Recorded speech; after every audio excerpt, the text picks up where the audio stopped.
Decorating a small room can be tricky, especially when you have to incorporate a big clunky double recliner.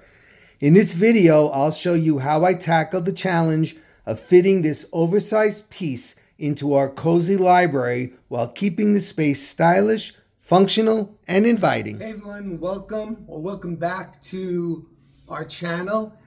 Thanks for stopping by today. So today I'm going to be continuing with my refresh that's been going on, and if you've been following along, which I know many of you probably maybe just stumbled on me, well, hi if you did.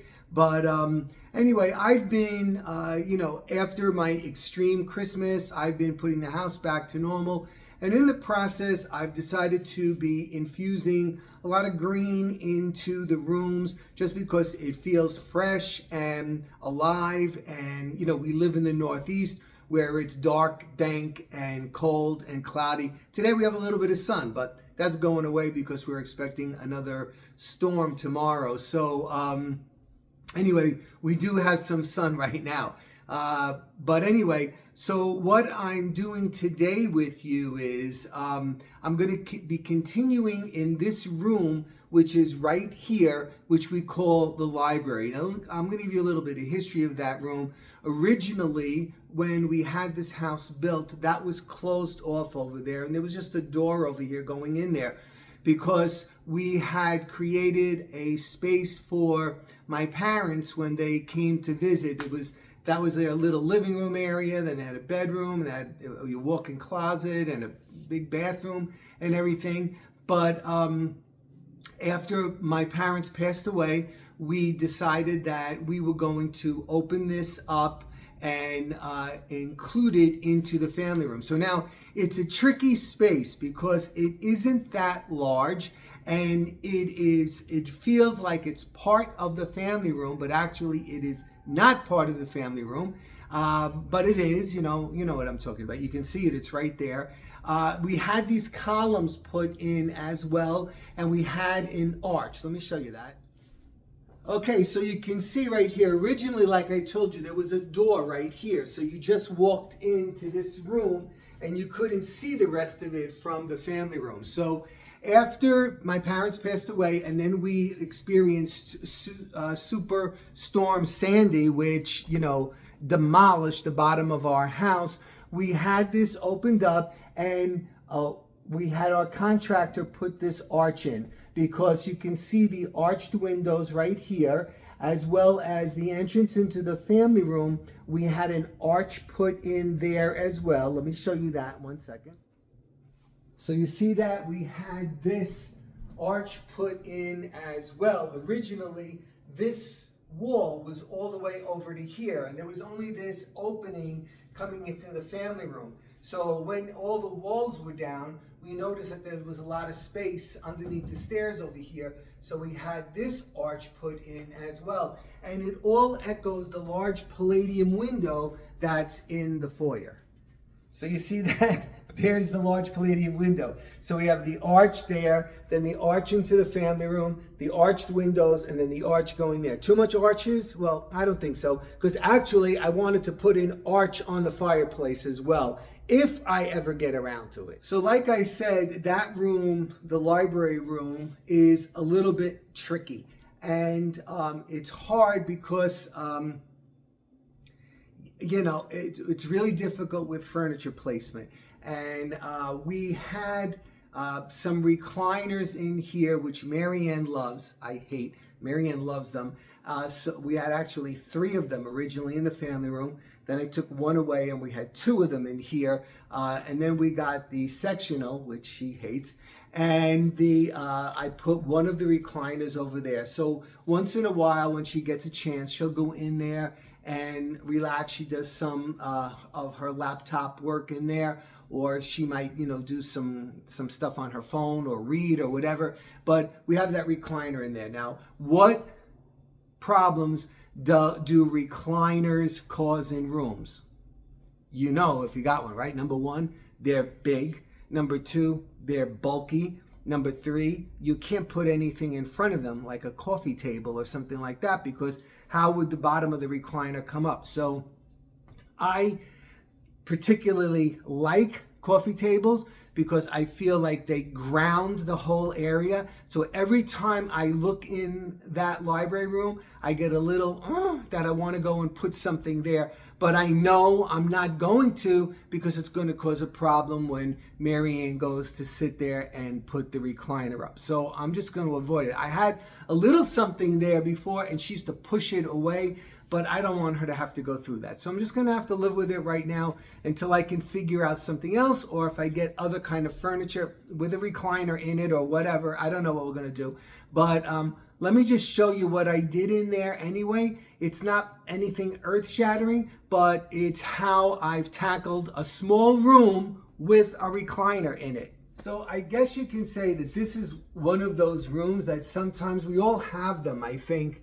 One of those rooms where it starts to become a catch-all because we have pieces that we're not necessarily using in other rooms, and yet we don't want to get rid of them, or we think, hey, I can, without spending money, I can use that in there. So that's basically what I did in here. So I hope you're not too harsh in your comments on what I've done in here, but I'm going to lay it out there because somebody out there actually asked me when I was doing the video on the family room. They said, hey, what's going on in the library over there?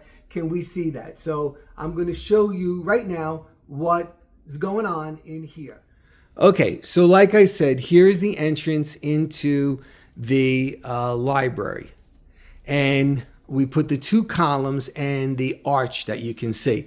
All right, so what I thought I would do is I used these two lamps right here. I don't know if people remember though. Those were lamps, my mother and father-in-law's old lamps. They're from like the 40s or the 50s, and I painted them gold. And I've had them in so many places, they're like clunky, and I didn't know what to do with them, so I added them to the entrance. Then to soften this corner right here, I put this ficus tree in right here. No, it is not a real ficus tree because I've had many ficus trees and I just don't have the right kind of light for them. And all I do is sweep up leaves. So, for those of you that think this is tacky, it very well may be, but it infuses some life into the room and I like it, and that's all that matters, right? Next is this rug right here. Now, I put a rug in the room because I wanted to ground the area. I wanted it to, I always feel like everything is floating around in the room without a rug. So I put this rug in here for grounding purposes.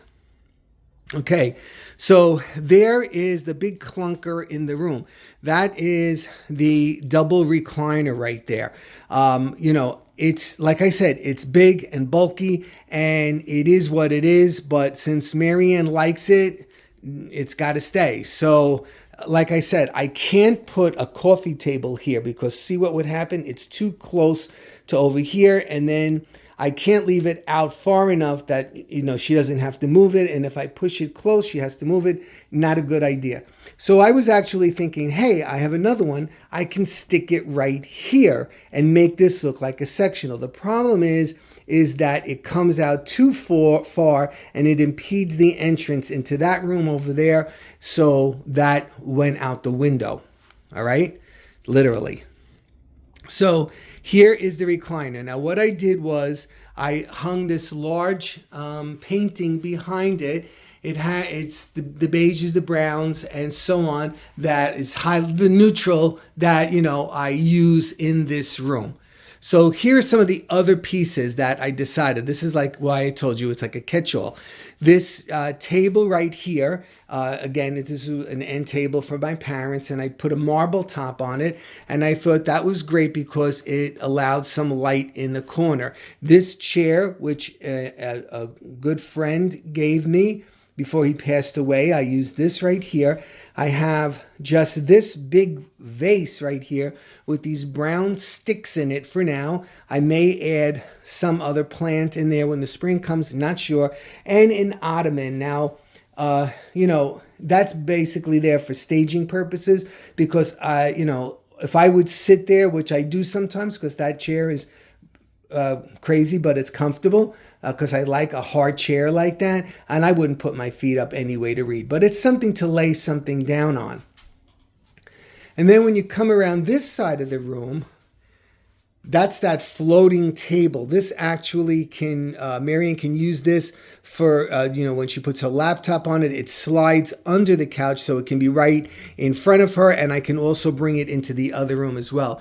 Now this piece right here, this was Marianne's brother's room when he was a kid, and I took it and I painted it and I stenciled it, and I tried to make it feel like part of the room. Now what happened was it got a little bit yellow from the sun because I made a mistake and I put shellac on it and it yellowed it. So I'm going to repaint this whole piece eventually as soon as I get to it. It's just hard in the winter because I don't like that paint smell in the house. So eventually that's going to work itself out. And then I just put some simple accessories up here, a couple of pictures, a book, candle, and so on. Okay, so now when we swing around this side of the room, this was actually 3 upper cabinets from the Shore house. This middle one was a big double cabinet, and then a single cabinet there, and another single cabinet with a larger door there. So I took off all the doors and I mounted them on a base. We had this little fireplace heater right here. So I thought, you know what, standing alone, it looks horrible. So I thought, well, let me build this whole thing right here and make it look like it's incorporated into this piece so that it, gives some kind of, I don't want to say ambiance, I can't think of the word, but it just gives it some kind of presence. And like I said, I use this for books and pictures and whatnot. Now the shelves are not that wide or that high. So that's why, if you notice, most of the books are on the horizontal edge because the shelves are too small for them to sit vertically. But it's fine. It is, they're still easy to see what they are, and they don't look too messy. The colors drive me crazy, but, they're books. It is what it is. Okay, then up above right here, I just found these 2 candlestick lamps that I had in the attic. I don't think I've used them for like 20 years. And I had painted them and I painted the shades. I'm going to paint them again to make them look more library-ish. I think I'm going to do like a black and a gold on those, but I haven't gotten around to it. Hopefully I'm going to start that today. Right behind there, you see those were old shutters from the Shore house, and I painted them hunter green, and I stenciled those flowers on them, and to coordinate with the flowers that are above this small TV set that's actually a monitor. We really don't watch TV in here. So like I said, it is a dilemma. It is a small room, but it is comfortable to sit in there when we do sit in there. It's cozy, and it is what it is. So I hope you enjoyed that, and let me just show you quickly with a little bit of music.